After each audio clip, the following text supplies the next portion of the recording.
Well, as recreational marijuana seems likely to be legalized in New York this year, there are a number of related issues to be considered.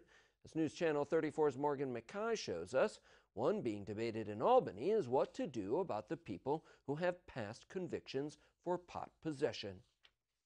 It's not easy to just say, let's expunge the records, let's decriminalize. While penalties for marijuana have been greatly reduced in recent years, it is still handled differently in areas around the state. For example, if an officer finds less than an ounce in your possession, you most likely will receive just a violation ticket. However, while New York City recently implemented a rule that they would not arrest people for smoking in public, that's not followed everywhere in New York. We don't want to have people who may have spent years in jail to have to figure out how to navigate the system now to try to expunge their records. Assemblywoman Pat Fahey is not alone in this feeling.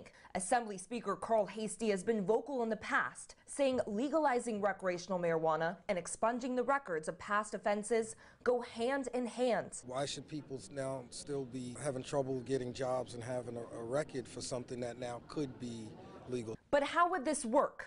I don't think they can just unilaterally say, hey, anybody with this kind of conviction, we're just going to wipe these records out. So they're going to have to apply for these records to be actually sealed. And that would involve getting an attorney and going through the process. Using Colorado as an example, the state voted to legalize marijuana in 2012, but residents are still working to vacate or seal past marijuana possession convictions. It's still unclear if New York in a single step could clear thousands of records, or if the state would help people clear the record individually.